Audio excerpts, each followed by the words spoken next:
تو روزہ ڈھال ہے اور جہنم سے آزادی کا ایک اہم ذریعہ ہے۔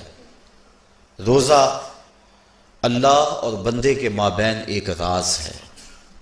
روزہ نور ہے، ضیاء اور روشنی ہے، اور آقا کریم صلی اللہ علیہ وآلہ وسلم نے روزے کی فضیلت بیان کرتے ہوئے ارشاد فرمایا کہ ہر شے کی کوئی زکوٰۃ ہوتی ہے، انسان کے جسم کی زکوٰۃ روزہ ہے۔ اگر روزہ رکھے گا تو جسم زکوٰۃ ادا کرے گا، جس طرح زکوٰۃ سے مال پاک ہوتا ہے، روزے سے جسم پاک ہو جاتا ہے۔ اور روزہ ویسے بھی انسان کے لیے شفا کا پیام ہے۔ فرمایا کہ سحری کھایا کرو، چونکہ سحری کے کھانے کے اندر بھی اللہ نے برکت رکھی ہے۔ تو یہ ماہ سیام اپنے دامن میں برکتیں لے کر، رحمتیں لے کر نازل ہوتا ہے۔ اس کا پہلا حصہ رحمت، درمیانی حصہ مغفرت، اور آخری حصہ جہنم سے آزادی کا مژدہ جاں فضا ہے۔ حدیث میں آتا ہے کہ اللہ نے میری امت کو رمضان المبارک کے روزے کے حوالے سے 5 چیزیں ایسی عطا کی ہیں جو اس سے قبل کسی امت کو نصیب نہیں ہوئی۔ ایک تو یہ کہ رمضان المبارک کے اندر روزہ رکھنے والے کے معدے سے جو بو نکلتی ہے، اللہ کو وہ مشک سے زیادہ محبوب ہے۔ دوسری بات کہ جب ماہ سیام آتا ہے تو شیاطین کو جکڑ دیا جاتا ہے۔ تیسری بات کہ روزے دار جب تک روزے میں رہتا ہے، فرشتے اس کے لیے مغفرت کی دعائیں کرتے رہتے ہیں۔ اور چوتھی بات، جب ماہ سیام کی آخری رات آتی ہے تو اس کے سارے گناہوں کو بخش دیا جاتا ہے اور اس کو جہنم سے آزادی کا پروانہ مل جاتا ہے۔ بلکہ ایک صحابی نے حضور سے عرض کی کہ آقا کریم، جو یہ جہنم سے آزادی کا پروانہ مومن کو ملتا ہے تو کیا یہ لیلۃ القدر کی رات ہے؟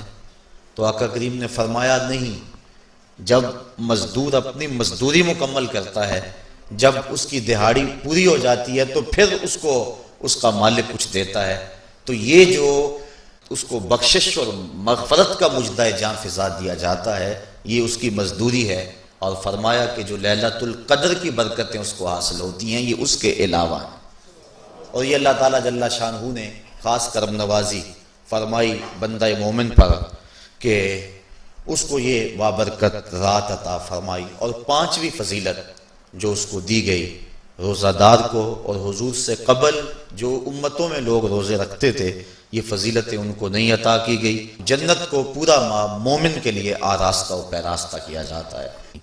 حضرت ابو ہریرہ رضی اللہ تعالی عنہ سے ایک روایت مروی ہے جس کو امام بخاری اور امام مسلم نے روایت کیا کہ آقا کریم علیہ السلام نے ارشاد فرمایا، قال اللہ عز وجل، اللہ جل شانہ ارشاد فرماتا ہے، کل عمل ابن آدم لہو، ابن آدم کا ہر عمل اسی کے لیے ہے، الا الصوم فانہ لی، ہاں مگر روزہ ہے جو وہ میرے لیے رکھتا ہے، وَأَنَا أَجْزِي بِهِ، اور اس کی جزا میں اسے دوں گا، وَالصِّيَامُ جُنَّةٌ، اور سیام روزہ ڈھال ہے، فَإِذَا كَانَ يَوْمُ صَوْمِ أَحَدِكُمْ فَلَا يَرْفُثْ وَلَا يَسْخَبْ فَإِنْ صَابَهُ أَحَدٌ أَوْ قَاتَلَهُ فَلْيَقُلْ إِنِّي صَائِمٌ إِنِّي صَائِمٌ وَالَّذِي نَفْسُ مُحَمَّدٍ بِيَدِهِ لَخُلُوفُ فَمِ الصَّائِمِ أَطْيَبُ عِندَ اللَّهِ مِنْ رِيحِ الْمِسْكِ للصائم فرحتان یفرحهما اذا افطر فرح بفطره واذا لقی ربه فرح بصومه۔ تو فرمایا کہ جب کوئی شخص روزہ رکھتا ہے تو اس کا یہ عمل اللہ کے لیے ہے اور اللہ تعالیٰ اس کی جزا دے گا۔ روزہ ڈھال ہے، جب کوئی شخص روزہ رکھے تو وہ اس کے اندر کوئی اللہ کی نافرمانی نہ کرے، یہاں تک کہ اگر اس کو کوئی شخص گالی بھی دے تو وہ یہ کہے کہ میرا روزہ ہے، میں صائم ہوں، میں نے روزہ رکھا ہوا ہے، یہ کہہ کے لڑنے والے کو، الجھنے والے کو ٹال دے۔ حضور نے ارشاد فرمایا، مجھے قسم ہے اس رب کی جس کے قبضے میں محمد کی جان ہے، کہ روزہ دار کے معدے سے جو بو نکلتی ہے اللہ کو وہ مسک یعنی کستوری کی خوشبو سے زیادہ محبوب ہے۔ اور روزہ دار کے لیے دو خوشیاں ہیں، ایک خوشی اس کو اس وقت ملتی ہے جب وہ روزہ افطار کرتا ہے، اور دوسری خوشی اس کو اس وقت ملتی ہے جب اس روزے کے صلے میں اسے اپنے رب کا دیدار نصیب ہوگا۔ یہ بات ذہن میں رکھیں کہ اس دنیا پر سب سے بڑی دولت جو حضرت انسان کو دی گئی ہے وہ دولت ایمان ہے، اور قیامت کے دن سب سے بڑی دولت جو اہل ایمان کو دی جائے گی وہ اللہ تعالیٰ کا دیدار ہوگا۔ جنت کے حور و قصور، جنت کے محلات، جنت کی اعلی نصب نعمتیں، دنیا کی کوئی دولت اور دنیا کی کوئی نعمت جنت کی کسی نعمت کا مقابلہ نہیں کر سکتی، لیکن جنت والے جنت میں جا کر جس نعمت کو سب سے بڑا سمجھیں گے، اور وہ ہوگی بھی حقیقت میں سب سے بڑی نعمت، ایسی نعمت کہ اس نعمت کے ملنے پہ باقی ساری نعمتوں کو بھول جائیں گے، وہ یہ ہے کہ رب اپنے رخ کرم سے پردہ ہٹا دے گا اور ان کو اپنا دیدار عطا فرما دے گا۔ تو یہ سب سے بڑی دولت جو مومن کو آخرت میں نصیب ہوگی یہ روزے کے صلے میں نصیب ہوگی، یہ روزے کا وہ ثمر ہے، یہ روزے کا وہ پھل ہے جو اللہ اہل ایمان کو قیامت کے دن عطا فرمائے گا۔ عاجزی بہی کا معنی ہے کہ اس کی میں جزا دوں گا۔ ایک روایت میں آتا ہے کہ جو اعمال ہیں وہ 7 طرح کے ہیں، 2 اعمال ایسے ہیں کہ جو واجب کرتے ہیں، 2 اعمال ایسے ہیں کہ جن کی جزا ان کی مثل ہے، اور ایک عمل ایسا ہے کہ جس کی جزا 10 گنا ہے، اور ایک عمل ایسا ہے کہ جس کی جزا 700 گنا ہے، اور ایک عمل ایسا ہے جس کی جزا بے حساب ہے۔ فرمایا کہ وہ 2 عمل جو واجب کرتے ہیں وہ یہ کہ اگر کسی شخص نے اللہ کی عبادت کی اور اس کے ساتھ کسی کو شریک نہ ٹھہرایا تو وہ جنت کو یہ اعمال واجب کر دیتے ہیں، یعنی اس کو جنت کا ملنا لازم ہے، ضروری ہے، واجب ہے اس کے لیے۔ اور دوسرا وہ شخص جس نے اپنے رب کے حکموں کو توڑا یہاں تک کہ اس کے ساتھ کسی کو شریک ٹھہرایا، اس کے اوپر جہنم واجب ہے۔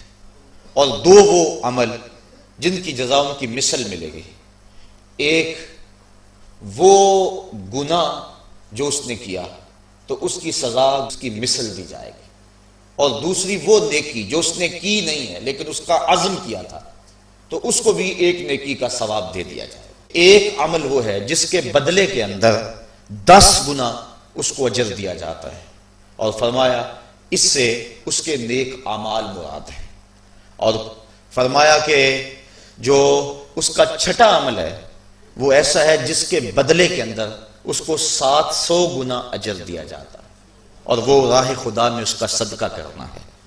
اور فرمایا ایک عمل ایسا ہے جس کی جزا کا دنیا پر کوئی حساب ہی نہیں ہے، اور وہ بندے کا اللہ کے حضور اپنے روزے کے ساتھ پیش ہونا ہے۔ تو روزہ ایک ایسا عمل ہے کہ جس کی جزا کا کوئی حساب ہی نہیں ہے، تو یہ اللہ کے علم میں ہے کہ وہ اپنے بندے کو کتنی اس کی جزا اور کتنا اس کا صلہ عطا فرما دیتا ہے۔ تو یہ اجر ہے نیکی کا۔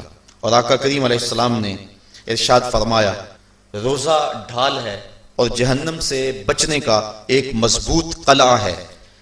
روزے کے من جملہ ثمرات میں سے ایک ثمرہ مرتبہ احسان کا حاصل ہونا ہے۔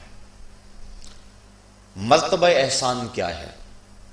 اس پہ حدیث جبریل میں آپ کے سامنے رکھنا چاہوں گا، جس کو امام بخاری نے اور دیگر ائمہ احادیث نے ذکر کیا ہے۔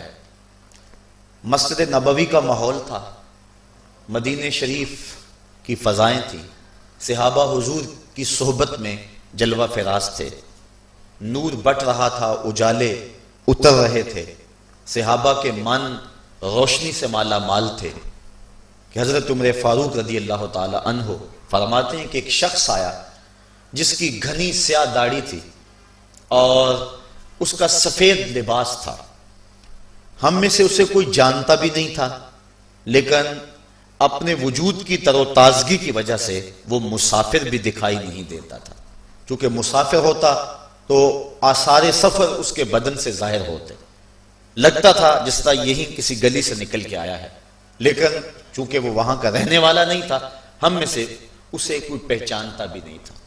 اب وہ حضور کی خدمت میں آیا، فَأَسْنَدَ رُكْبَتَيْهِ إِلَىٰ رُكْبَتَيْهِ، اور اپنے گھٹنوں کو جوڑ کر حضور کے گھٹنوں کے ساتھ ملا کر بیٹھ گیا، اور حضور علیہ السلام سے عرض کرتا ہے کہ حضور مجھے خبر دیجئے کہ ایمان کیا ہے۔ حضور نے ارشاد فرمایا ایمان یہ ہے کہ تو اللہ پر ایمان لائے، اس کے رسول پر ایمان لائے، پچھلی کتابوں پہ ایمان لائے، اچھی بری تقدیر پہ ایمان لائے، فرشتوں پہ ایمان لائے، بتایا حضور نے۔ تو اس نے کہا صدقتا، آپ نے سچ کہا۔ کہتے ہیں ہمیں بڑا تعجب ہوا کہ خود ہی سوال کرتا ہے اور خود ہی تائید کر دیتا ہے۔ پھر کہنے لگا اسلام کیا ہے؟ تو حضور علیہ السلام نے فرمایا اسلام یہ ہے کہ تو نماز پڑھے، روزہ رکھے، حج کرے، زکوٰۃ ادا کرے، اراکین اسلام اس کو بیان کیے۔ کہنے لگا آپ نے سچ کہا۔ کہتے ہیں ہمیں پھر تعجب ہوا کہ خود ہی ایک بات کہہ رہا ہے اور خود ہی پھر اس کی تصدیق کر رہا ہے۔ کہتے ہیں پھر وہ پوچھتا ہے مل احسان، حضور احسان کیا ہے؟ تو حضور علیہ السلام نے جواباً فرمایا ان تعبد ربک کأنک تراہ، احسان یہ ہے کہ تو اللہ کی عبادت اس طرح کرے کہ گویا تو اسے دیکھ رہا ہے، اور اگر یہ کیفیت تجھے نصیب نہیں ہوتی تو کم از کم یہ کیفیت نصیب ہو جائے کہ وہ تجھے دیکھ رہا ہے۔ تو وہ کہنے لگا ہاں آپ نے سچ کہا۔ پھر اس کے بعد اس نے قیامت کی کچھ نشانیوں کے بارے میں سوال کیا، تو حضور علیہ السلام نے جواب مرحمت فرمائے۔ جب وہ شخص اٹھ کے چلا گیا تو حضور نے فرمایا عمر جانتے تھے یہ شخص کون ہے؟ کہا اللہ و رسولہ عالم، اللہ اس کا رسول خوب جانتا ہے۔ فرمایا ھذا جبریل، یہ جبریل امین تھا اور تمہیں تمہارا سکھانے کے لیے آیا تھا۔ جبریل نے جب امت کو دین سکھایا تو سب سے پہلے یہ بات سکھائی کہ حضور کی چوکھٹ میں بیٹھنے کا ادب کیا ہے۔ دونوں گھٹنے بچھا کر وہ اس طرح حضور کی چوکھٹ میں ادب کے ساتھ بیٹھا، اور اس کے بعد حضور سے اس نے سوالات کیے۔ تو فرمایا یہ جبریل امین تھے جو تمہیں تمہارا دین سکھانے کے لیے آئے تھے۔ تو جبریل امین نے جو دین سکھایا، جو چیزیں پوچھی وہ تین چیزیں تھیں، ایمان کیا ہے، اسلام کیا ہے اور احسان کیا ہے۔ تو احسان تیسری چیز ہے جس کو ہم اپنی زبان کے اندر تصوف کہتے ہیں، جس کو ہم طریقت کا نام دیتے ہیں۔ تو اس کو درجہ احسان یا مرتبہ احسان کہا جاتا ہے، اور یہ دین کی روح ہے۔ جو لوگ طریقت کا انکار کرتے ہیں وہ دین کی روح کا انکار کرتے ہیں۔ تو حضور علیہ السلام نے جو طریقت بیان فرمائی وہ یہ تھی کہ اللہ کی عبادت تو اس طرح کرے کہ جس طرح تو اسے دیکھتا ہے۔ اگر یہ کیفیت مل جائے تو سبحان اللہ، لیکن اگر یہ کیفیت نہیں ملی تو کم از کم یہ کیفیت تو ملے کہ وہ مجھے دیکھ رہا ہے، اور اگر یہ کیفیت بھی مل جائے کہ وہ مجھے دیکھ رہا ہے تو بتائیے کہ پھر انسان کی زندگی میں کتنا سرور آ جائے گا کہ جب وہ نماز کے لیے کھڑا ہو تو اس تصور میں ڈوب جائے کہ میرا مالک تو مجھے دیکھ رہا ہے، تو پھر نماز کا کتنا سرور آ جائے گا اس کو۔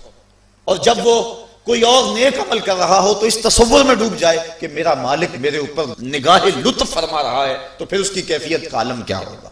تو پہلی کیفیت کہ تو اسے دیکھ رہا ہے۔ حضرت علی المرتضیٰ رضی اللہ تعالی عنہ سے کسی نے پوچھا جس رب کی عبادت کرتے ہو کیا اس کو کبھی دیکھا بھی ہے؟